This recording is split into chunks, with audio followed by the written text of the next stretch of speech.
നമസ്കാരം. Palakkad MLA Rahul മാങ്കൂട്ടത്തിന് supreme കോടതിയിൽ നിന്നും വൻ ആശ്വാസം. ആദ്യ ബലാത്സംഗ കേസിൽ രാഹുലിന് ലഭിച്ച മുൻകൂർ ജാമ്യം റദ്ദാക്കില്ലെന്ന് സുപ്രീം കോടതി വ്യക്തമാക്കി. അതേസമയം പരാതിക്കാരിക്കെതിരായ ഹൈക്കോടതി വിധിയിലെ വിവിധ പരാമർശങ്ങൾ സുപ്രീം കോടതി നീക്കം ചെയ്തു. രാഹുൽ മാങ്കൂട്ടത്തിന്റെ മുൻകൂർ ജാമ്യം റദ്ദാക്കണമെന്നാവശ്യപ്പെട്ട ഒന്നാം പരാതിക്കാരി നൽകിയ ഹർജിയിലാണ് സുപ്രീം കോടതിയുടെ സുപ്രധാന ഇടപെടൽ.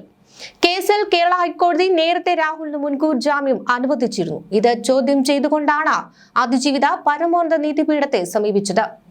Justice M Sundaresh, justice NK Singh എന്നിവരടങ്ങുന്ന ബെഞ്ചാണ് ഹർജി പരിഗണിച്ചത്. ഹൈക്കോടതിയുടെ വിധിയിൽ നിലവിൽ ഇടപെടാൻ താൽപര്യപ്പെടുന്നില്ല എന്നാണ് കോടതി വ്യക്തമാക്കിയത്.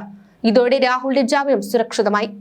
എന്നാൽ പരാതിക്കാരിക്ക് തിരിച്ചടിയായ ഹൈക്കോടതിയുടെ ചില നിരീക്ഷണങ്ങൾ സുപ്രീം കോടതി തിരുത്തി. ഹൈക്കോടതി വിധിയിലെ ചില ഭാഗങ്ങൾ പരാതിക്കാരിയെ മോശപരമായി ചിത്രീകരിക്കുന്നതാണെന്നും ഇത് നീക്കണമെന്നും അതിജീവിതയ്ക്ക് വേണ്ടി ഹാജരായ സീനിയർ അഭിഭാഷകൻ PV ദിനേശനും KR സുഭാഷ് ചന്ദ്രനും വാദിച്ചു. ഈ വാദം അംഗീകരിച്ച കോടതി പരാതിക്കാരിക്കെതിരായ പരാമർശങ്ങൾ നീക്കം ചെയ്തതായി ഉത്തരവിട്ടു. 3 ബലാത്സംഗ കേസുകളിൽ പ്രതിയായ രാഹുൽ മാങ്കൂട്ടത്തിനെതിരെ ജനുവരിയിൽ അറസ്റ്റ് ഉൾപ്പെടെയുള്ള നടപടികളുണ്ടായിരുന്നു. നിലവിൽ ആദ്യ കേസിലെ സുപ്രീം കോടതി വിധി രാഹുലിന് നിയമപരമായി വലിയൊരു ആശ്വാസമാണ് നൽകുന്നത്. എങ്കിലും പരാതിക്കാരിക്കെതിരായ പരാമർശങ്ങൾ നീക്കിയത് അതിജീവിതയുടെ പോരാട്ടത്തിലെ ചെറിയൊരു വിജയമായി വിലയിരുത്തപ്പെടുന്നു. യൂത്ത് കോൺഗ്രസ് സംസ്ഥാന അധ്യക്ഷനായിരിക്കെയാണ് രാഹുൽ മാങ്കൂട്ടത്തിനെതിരെ ഗുരുതരമായ ആരോപണങ്ങൾ ഉയർന്നത്. 3 വ്യത്യസ്ത യുവതികൾ നൽകിയ പരാതികളിൽ ബലാത്സംഗം, ഗർഭഛിദ്രം നടത്താൻ നിർബന്ധിച്ചു, സാമ്പത്തിക തട്ടിപ്പ് തുടങ്ങിയ വകുപ്പുകളാണ് ചുമത്തിയിരുന്നത്. വിവാദം കൊഴുത്തതോടെ കോൺഗ്രസിന്റെ പ്രാഥമിക അംഗത്വത്തിൽ നിന്നും രാഹുലിനെ പാർട്ടി പുറത്താക്കുകയും ചെയ്തു. പിന്നാലെ 2026 ജനുവരി 11 പാലക്കാട്ടെ ഒരു ഹോട്ടലിൽ വെച്ച് 3ാം ബലാത്സംഗ കേസിൽ രാഹുലിനെ പ്രത്യേക അന്വേഷണ സംഘം അറസ്റ്റ് ചെയ്യുകയും ചെയ്തു. തുടർന്ന് ഏതാനും ആഴ്ചകൾ ജയിലിൽ കഴിഞ്ഞ ശേഷമാണ് പത്തനംതിട്ട കോടതി രാഹുലിന് ജാമ്യം അനുവദിച്ചത്. ആദ്യ കേസിലെ മുൻകൂർ ജാമ്യം സുപ്രീം കോടതി ശരിവച്ചതോടെ രാഹുൽ മാങ്കൂട്ടത്തിന് താൽക്കാലികമായി ആശ്വസിക്കാം. എന്നാൽ മറ്റു കേസുകളിലെ വിചാരണയും അന്വേഷണവും തുടരുന്ന ഒരു സാഹചര്യത്തിൽ ഈ വിധി രാഹുലിന്റെ രാഷ്ട്രീയ ഭാവിയിൽ എന്ത് മാറ്റമുണ്ടാക്കുമെന്നാണ് കേരളം ഉറ്റുനോക്കുന്നത്. ഒപ്പം അതിജീവിതയ്ക്കെതിരായ കോടതി പരാമർശങ്ങൾ നീക്കിയത് ഇരകളുടെ നീതിക്കായുള്ള പോരാട്ടത്തിൽ നിർണായകമായ ഒരു ചുവടുവയ്പായി മാറുകയും ചെയ്യുന്നു. ആദ്യ ബലാത്സംഗ കേസിൽ രാഹുലിന്റെ മുൻകൂർ ജാമ്യം റദ്ദാക്കില്ലെന്ന സുപ്രീം കോടതിയുടെ സുപ്രധാന വിധി പുറത്തുവരുമ്പോൾ അത് വെറുമൊരു നിയമ വിജയം മാത്രമല്ല, രാഹുലിന്റെ രാഷ്ട്രീയ ഭാവിയിലേക്കുള്ള വലിയൊരു വാതിൽ കൂടിയാണ് തുറന്നിടുന്നത്. രാഷ്ട്രീയ എതിരാളികൾ ആയുധമാക്കിയ ആരോപണങ്ങളിൽ സുപ്രീം കോടതി ഇടപെടൽ വിസമ്മതിച്ചത് രാഹുൽ ക്യാമ്പിന് നൽകുന്ന ആവേശം ചെറുതല്ല. നിയമ പോരാട്ടത്തിന്റെ ആദ്യഘട്ടത്തിൽ തന്നെ പരമോന്നത നീതിപീഠം അനുകൂല നിലപാട് സ്വീകരിച്ചത് അദ്ദേഹത്തിന്റെ നിരപരാധിത്വം തെളിയിക്കാനുള്ള പോരാട്ടത്തിന് കരുത്തു പകരുന്നുണ്ട്. രാഹുൽ മാങ്കൂട്ടത്തിനെതിരെ ഉന്നയിക്കപ്പെട്ട ആദ്യത്തെ ലൈംഗികാരോപണം രാഷ്ട്രീയത്തെ പിടിച്ചുലച്ചിരുന്നു. തെളിവുകളുടെയും സാഹചര്യങ്ങളുടെയും അടിസ്ഥാനത്തിൽ കേരള ഹൈക്കോടതി രാഹുലിന് മുൻകൂർ ജാമ്യം അനുവദിച്ചു. ഹൈക്കോടതി വിധി ചോദ്യം ചെയ്ത് അതിജീവിത സുപ്രീം കോടതിയെ പിന്നീട് സമീപിക്കുകയായിരുന്നു. എന്നാൽ ഇന്ന് സുപ്രീം കോടതി ജാമ്യത്തിൽ തൊടുവാൻ തയ്യാറായില്ല. ഈ വിധി രാഹുലിനെ സംബന്ധിച്ച് ലൈഫ് ലൈൻ ആണ്.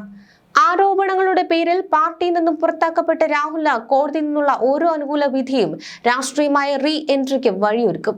പരാതിക്കാരിക്കെതിരായ ചില പരാമർശങ്ങൾ കോടതി നീക്കം ചെയ്തെങ്കിലും ജാമ്യം നിലനിർത്തിയത് രാഹുലിന് ഭരണഘടനാപരമായ പരിരക്ഷ ഉറപ്പാക്കുന്നു. കേസിന്റെ വിചാരണ നടപടികൾ ഇനി വിചാരണ കോടതിയിൽ തുടരും. എങ്കിലും സുപ്രീം കോടതി ജാമ്യം ശരിവച്ചത് അന്വേഷണ ഏജൻസികൾക്ക് മേൽ ഒരു ധാർമ്മിക സമ്മർദ്ദമുണ്ടാക്കും. ശക്തമായ തെളിവുകളില്ലാതെ രാഹുലിനെ തളച്ചിടാൻ കഴിയില്ല എന്ന സന്ദേശമാണ് ഈ വിധി നൽകുന്നത്. പാലക്കാട് MLA എന്ന നിലയിൽ ജനപിന്തുണയുള്ള നേതാവാണ് രാഹുൽ. നിയമ പോരാട്ടങ്ങളിൽ വിജയിച്ചു വരുന്നത് അനുയായികൾക്കിടയിൽ അദ്ദേഹത്തിന്റെ പ്രതിച്ഛായ വർദ്ധിപ്പിക്കും. വരും ദിവസങ്ങളിൽ മറ്റു കേസുകളിലും ഇതേ രീതിയിലുള്ള ആശ്വാസം ലഭിക്കുകയാണെങ്കിൽ കോൺഗ്രസ് രാഷ്ട്രീയത്തിലേക്ക് രാഹുലിന്റെ ശക്തമായ മടങ്ങിവരവ് കേരളം സാക്ഷ്യം വഹിച്ചേക്കാം. ആരോപണങ്ങളുടെ പുകമറകൾക്കിടയിൽ നിന്നും നീതിയുടെ വെളിച്ചത്തിലേക്ക് രാഹുൽ മാങ്കൂട്ടത്തിൽ നടന്നു കയറുകയാണ്. വരാനിരിക്കുന്ന നിയമയുദ്ധങ്ങളിൽ ഈ സുപ്രീം കോടതി വിധി രാഹുലിന് വലിയൊരു കവചമായി മാറും എന്നതിൽ തർക്കമില്ല. സൗഹൃദം സ്ഥാപിച്ച് പീഡിപ്പിച്ചു എന്നതായിരുന്നു പ്രധാന പരാതി. എന്നാൽ കേസിന്റെ തുടക്കം മുതൽ തന്നെ ഇതൊരു രാഷ്ട്രീയ ചരടുവലിയാണെന്ന ആരോപണം ശക്തമായിരുന്നു. രാഹുലിന്റെ വളർച്ചയിൽ ഭയന്നവർ കെട്ടിച്ചമച്ച കഥയാണിതെന്ന വാദം അന്നു തന്നെ ഉയർന്നു. കേസ് രജിസ്റ്റർ ചെയ്തതിന് പിന്നാലെ രാഹുൽ മുൻകൂർ ജാമ്യത്തിനായി കേരള ഹൈക്കോടതിയെ സമീപിച്ചു. പരാതിയിൽ പറയുന്ന കാര്യങ്ങളിൽ പരസ്പര വിരുദ്ധമായ നിലപാടുകളുണ്ടെന്ന് അന്ന് പ്രതിഭാഗം വാദിച്ചു. കൃത്യമായ തെളിവുകളുടെ അഭാവം ചൂണ്ടിക്കാട്ടി ഹൈക്കോടതി രാഹുലിന് മുൻകൂർ ജാമ്യം അനുവദിക്കുകയും ചെയ്തു. എന്നാൽ ഈ വിധിയെ ചോദ്യം ചെയ്തുകൊണ്ടാണ് അതിജീവിത സുപ്രീം കോടതിയിലെത്തിയത്. രാഹുലിന്റെ ജാമ്യം റദ്ദാക്കി അദ്ദേഹത്തെ കസ്റ്റഡിയിൽ ചോദ്യം ചെയ്യണമെന്നായിരുന്നു ആവശ്യം. പക്ഷേ കാത്തിരിപ്പിനൊടുവിൽ ജസ്റ്റിസ് എം സുന്ദരേഷും ജസ്റ്റിസ് NK സിംഗും അടങ്ങുന്ന ബെഞ്ച് ഹൈക്കോടതി വിധിയിൽ ഇടപെടേണ്ടതില്ലെന്ന് തീരുമാനിച്ചു. ഈ വിധി കേവലം ഒരു ജാമ്യ വ്യവസ്ഥ നിലനിർത്തൽ മാത്രമല്ല, മറിച്ച് രാഹുലിനെതിരെ ഉയർത്തപ്പെട്ട ആരോപണങ്ങൾ വിചാരണ ഘട്ടത്തിൽ നിലനിൽക്കുമോ എന്ന ചോദ്യത്തിന് ഭാഗികമായ ഉത്തരമാണ്. ആദ്യ കേസിലെ അറസ്റ്റ് ഭീഷണി പൂർണ്ണമായി ഒഴിഞ്ഞതോടെ രാഹുൽ ഇനി മണ്ഡലത്തിൽ കൂടുതൽ സജീവമാകാം.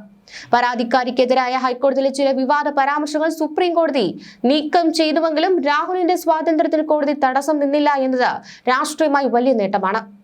യൂത്ത് കോൺഗ്രസ് അധ്യക്ഷ സ്ഥാനത്ത് നിന്ന് പാർട്ടിയിൽ നിന്ന് പുറത്തു പോകേണ്ടി വന്ന രാഹുലിന് കോടതിയിൽ നിന്നുള്ള ഈ ക്ലീൻ ചിറ്റ് വലിയൊരു തിരിച്ചുവരവിനുള്ള ഇന്ധനമാണ്. ആരോപണങ്ങൾ ഒന്നൊന്നായി കോടതിയിൽ പരാജയപ്പെടുമ്പോൾ രാഹുൽ മാങ്കൂട്ടത്തിൽ എന്ന യുവ നേതാവ് കൂടുതൽ കരുത്തനായി തിരികെ വരണമെന്നാണ് അനുയായികളുടെ ആവശ്യം. നിയമയുദ്ധങ്ങൾ ഇനിയും ബാക്കിയുണ്ട്. മറ്റു 2 കേസുകൾ കൂടി രാഹുൽ മുന്നിൽ നിൽക്കുകയാണ്. എങ്കിലും അടിത്തറയിളക്കാൻ വന്ന ആദ്യ കേസിൽ തന്നെ സുപ്രീം കോടതിയിൽ നിന്ന് ആശ്വാസം ലഭിച്ചത് രാഹുൽ മാങ്കൂട്ടത്തിന്റെ രാഷ്ട്രീയ യാത്രയിൽ നിർണായക വഴിത്തിരിവാകും. നീതിപീഠത്തിന്റെ അന്തിമ വിധി വരും വരെ രാഹുൽ തന്റെ പോരാട്ടം തുടരും എന്നത് ഉറപ്പാണ്. രാഹുലും യുവതിയുമായിട്ടുള്ളത് ഉഭയസമ്മത പ്രകാരമുള്ള ബന്ധമാണെന്നാണ് പ്രഥമ ദൃഷ്ട്യാ ഉള്ള സൂചനയെന്ന് ഹൈക്കോടതി നിരീക്ഷിക്കുകയായിരുന്നു. ബന്ധം തകരുമ്പോൾ അത് പീഡന കേസായി മാറുന്ന പ്രവണത ശരിയല്ല, അത് അംഗീകരിക്കാനാകില്ല. ഗർഭഛിദ്രം നടത്തിയത് പരാതിക്കാരിയുടെ സമ്മതത്തോടെയാണെന്ന് മനസ്സിലാകുന്നതെന്നും കോടതി നിരീക്ഷിച്ചു. വാട്സ്ആപ്പ് ചാറ്റിൽ നിന്നും അങ്ങനെയാണ് മനസ്സിലാകുന്നത്. രാഹുൽ മാങ്കൂട്ടത്തിലെ സുഹൃത്താണ് ഗർഭഛിദ്രത്തിലുള്ള മരുന്ന് നൽകിയത്. ഇത് യുവതി ആവശ്യപ്പെട്ടതിനാലാണെന്ന് വാട്സ്ആപ്പ് ചാറ്റുകളിലുമുണ്ട്. രാഹുലിന്റെ നിർബന്ധപ്രകാരമാണോ ഗർഭഛിദ്രം നടത്തിയതെന്ന് വിചാരണയിൽ വ്യക്തമാകേണ്ടതുണ്ടെന്നും കോടതി വ്യക്തമാക്കുകയായിരുന്നു. പ്രായപൂർത്തിയാകാത്ത ഒരു കുട്ടി ഉൾപ്പെടെ 10ഓളം പേരെ പീഡനത്തിന് ഇരയാക്കുന്ന ഗുരുതരമായ പരാതി രാഹുൽ മാങ്കൂട്ടത്തിനെതിരെ ആദ്യ പരാതിക്കാരി സുപ്രീം കോടതിയിൽ മുദ്രവെച്ച കവറിൽ കൈമാറിയിരുന്നു. രാഹുൽ മുൻകൂർ ജാമ്യത്തിൽ കഴിയുന്നത് തന്റെ ജീവന് വലിയ ഭീഷണിയാണെന്നും ഹർജിയിൽ പറയുകയുണ്ടായി.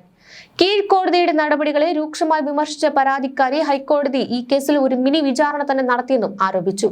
കേസ് അന്വേഷണ ഘട്ടത്തിൽ ഇരിക്കെ പരാതിക്കാരിക്കെതിരെ കോടതി നടത്തിയ പരാമർശങ്ങൾ അനുചിതവും നിയമവിരുദ്ധമാണെന്നും അത് റദ്ദാക്കണമെന്നും ഹർജിയിൽ ആവശ്യപ്പെടുകയായിരുന്നു. പ്രായപൂർത്തിയാകാത്ത കുട്ടി ഉൾപ്പെടെ 10 പേരെ രാഹുൽ പീഡനത്തിന് ഇരയാക്കിയെന്നാണ് ഈ പരാതിക്കാരി സുപ്രീം കോടതിയിൽ ഉന്നയിച്ചിരുന്നത്. അതിജീവിത ഉന്നയിച്ച പുതിയതും ഗുരുതരവുമായ ഈ ആരോപണങ്ങൾ കേട്ടിട്ടും രാഹുൽ മാങ്കൂട്ടത്തിന് ഹൈക്കോടതി അനുവദിച്ച മുൻകൂർ ജാമ്യം റദ്ദാക്കാൻ സുപ്രീം കോടതി തയ്യാറായില്ല. ഇതിനർത്ഥം നിലവിലുള്ള തെളിവുകളുടെയും സാഹചര്യങ്ങളുടെയും അടിസ്ഥാനത്തിൽ രാഹുലിനെ കസ്റ്റഡിയിലെടുത്ത് ചോദ്യം ചെയ്യേണ്ട സാഹചര്യം ഇപ്പോഴില്ലെന്ന് കോടതി വിലയിരുത്തി.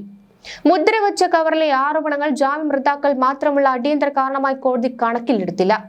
Justice M Sundaresh, justice NK Singh എന്നിവരടങ്ങുന്ന ബെഞ്ച് കേസ് വിശദമായി വാദം കേൾക്കാൻ പോലും നിൽക്കാതെയാണ് ഹർജി തീർപ്പാക്കിയത്.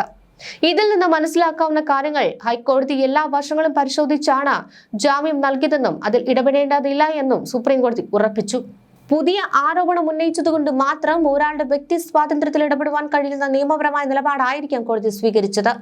രാഹുലിന്റെ ജാമ്യം റദ്ദാക്കിയില്ലെങ്കിലും പരാതിക്കാരിക്ക് ഒരു ചെറിയ വിജയം കോടതി നൽകി. ഹൈക്കോടതി വിധിയിൽ പരാതിക്കാരി മോശമായി ചിത്രീകരിക്കുന്ന ചില ഭാഗങ്ങൾ ഉണ്ടായിരുന്നു. അത് നീക്കം ചെയ്യുവാൻ സുപ്രീം കോടതി ഉത്തരവിട്ടു.